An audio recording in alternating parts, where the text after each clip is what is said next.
two leaders, we try for the most part to have one male, one female, that one of you is inclined to the administrative side of things, and one of you is inclined to more of the spiritual preparation side of things. So it may not always be cut and dry, but our hope is that the load is shared, that somebody is the planner, thinking about the finances and thinking about the details and communicating with Andrea, and the other one is really honing in on team meetings and thinking about the teachings and how your team is preparing spiritually. And so the hope is that you share the burden of that and that you kind of decide who is better fit at what. So also, we always want to encourage you to raise up, even within your team, an administrator. There might be somebody on your team that loves administration and that can help support you, especially even on the field, somebody that's keeping up with the receipts, somebody that's really responsible. I know I did that for leaders a long time ago. They asked me to handle the administration, and I said, great. And I wanted to be a support to the leaders. So don't feel bad recruiting and asking people on your team to take roles. Some of them are waiting for you to ask them, and they want to help serve. So some of them are, it's difficult to offload everything or to delegate out everything, but just be strategic and know that our hope is that you're not bogged down, but that you can lead at the level you need to lead at. So I want to hit on, speaking of that, I want to hit on fundraisers, because how many of you like fundraisers? Not one single person in this whole room. Okay, I got a couple. Okay, so we want to free you up to not feel the pressure to have fundraisers, and here's what I mean. The return on your investment of energy and time spent in some of the fundraisers that are done, even the ones that we did at one point here on campus, did not earn enough money that split across your team would really benefit you, and all the time and energy you spent in purchasing and planning, and all the time you spent even at your team meetings planning for it. I know that it's there's a little bit of a tension because your team's excited and you want your team to get there, and you're helping them brainstorm and think and plan. But we really feel that gathering a team of partners, and this is kind of proven across the board in missions, gathering a team of partners is much more effective than doing 1,000 car washes and coming up with the next best idea for doing a fundraiser. It's just difficult to generate the funds that you need, and especially if you're going on a more expensive trip. It's really difficult. But when you gather a team of supporters who will partner with you, that is everybody participating in the Great Commission. And you should not feel embarrassed or bad. You're giving them an opportunity to partner with you. Not everybody can go, but everybody can be a part of sending and going as they send their finances to help you go. So we encourage you to encourage your teams. And I think Debbie is trying to whip us into shape this year and made a little bit of a rule of thumb that every team member must send out a minimum of 30 letters before the team leader approaches anyone to host a fundraiser. Absolutely, yes. So I think what she's trying to do is bring some accountability, because some of your team members might be like, can we do this, can we do that, can we do this, and they haven't sent out their first letter. And so we want to say, you know what, start by sending out your letters. Send out, and you might say, you know what, my family's not saved. I don't know who I can even be my support team. Well, I would encourage you to brainstorm, pray about it, and think about, okay, who is at your work, or who are your friends that would attach to a cause? So all of our missions teams have a cause. They all have the cause of sharing the gospel, but they also have the cause of meeting physical needs. And everybody wants to help meet needs around the world. Like, we live in a social justice generation. We want to meet needs. We want to see people freed in a lot of ways. So whether you're going to Africa and you're feeding orphans, or you're going to Costa Rica and you're helping those in need, or you're going to Northern Ireland and come up with something. There's some community work that you're doing that somebody would attach to and give to. And so I really believe that God will use a team of supporters to help send each and every person who he calls to the mission field. So we just want to encourage you. We want you to be freed up to know that we don't expect that of you as leaders. If you do want to take something on and your team has already been sending out support letters, we're not saying you can't do it, but we just are not putting that as a responsibility of our missions leaders.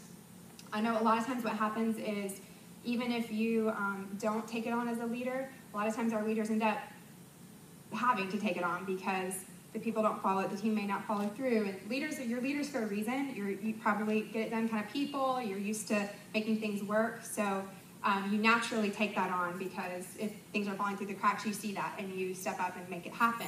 But we don't feel that that's the best use of your energy as a leader. Your best use is preparing your team, praying for your team, working with Debbie on the project and the focus, thinking about your team meetings, preparing for your team meetings, that's the use of your energy and where you need to be leading.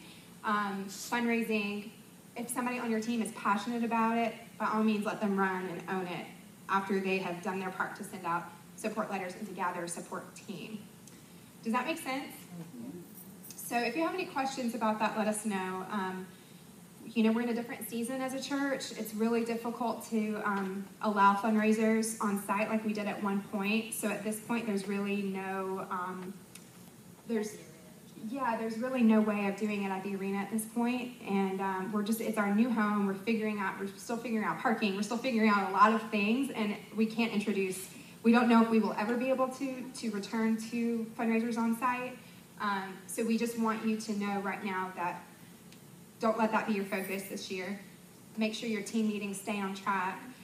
Some of our teams in the past would say, you know what, we don't have time to talk about fundraising at the meeting, but let's do that on Facebook. And they had a Facebook group, and they would talk about their ideas on Facebook, because if you start off brainstorming about fundraising, sometimes your whole meeting would be consumed with it, and that just happened in the past. So we know it's a very real thing. People need finances, and we definitely want to encourage people to pray and believe with people and let them run with it. But don't let it be all-consuming for you as a leader.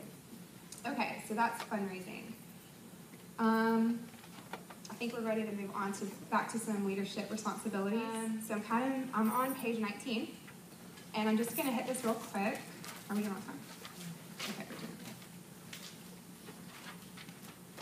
Yeah, I'm just going to hit this real quick. Back to just kind of some overview of leadership responsibilities.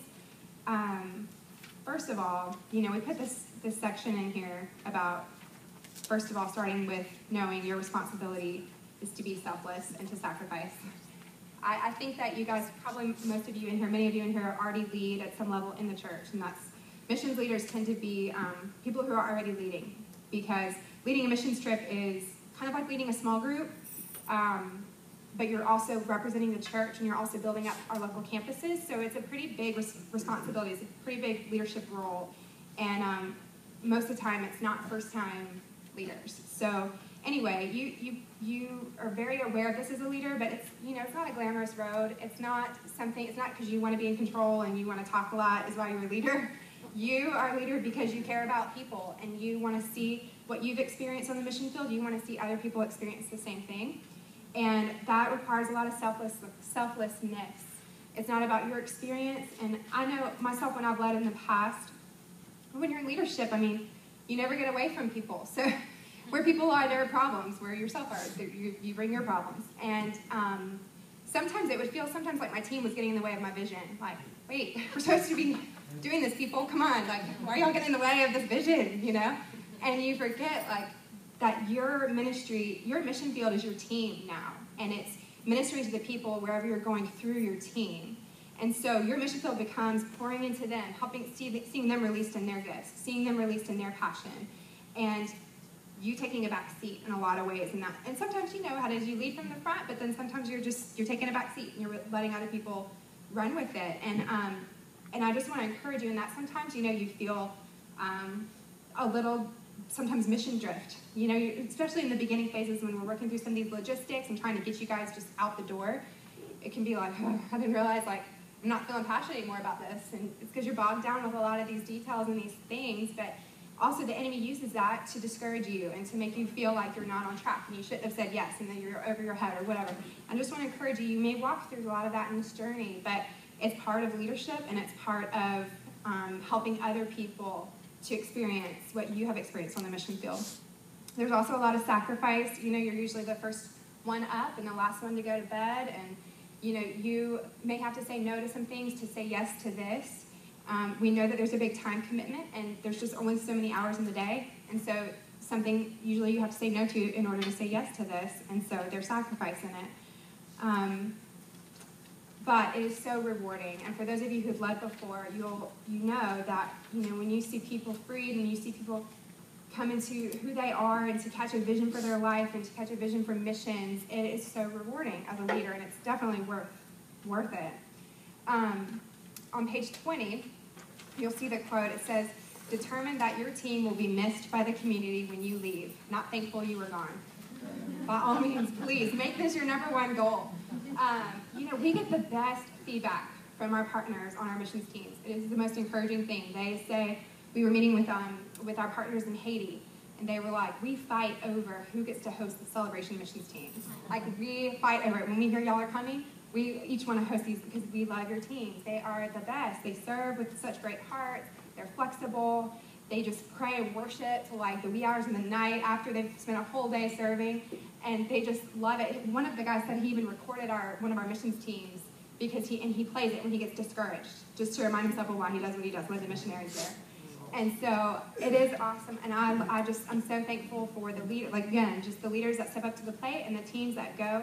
We get that feedback across the board, and so we want to continue with that feedback. So make that a goal that you will be missed when you leave. We will be missed.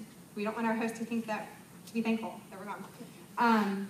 We always want to be cross-culturally sensitive, just recognizing that, you don't live in that culture day in and day out, and the missionaries on the field do. And so if you have an idea about something that needs to get done or something that needs to get improved, always submit that to the leadership. Don't assume that you know what's best.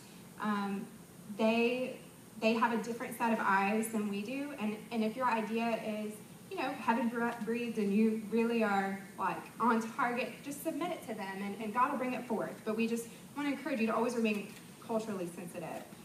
And like I said, submit to the field leadership. Try not to be too needy on the host. Don't be high maintenance. Just don't be high maintenance. It's just a week or even less than a lot of our trips, and you don't need the best of everything to make it through a week, just our teams are not high maintenance. I don't even need to say it, but that's what that sentence means. Just be a blessing and not demanding. Yes, okay, that's about it on that. I have a note, Debs, that you were going to discuss something. You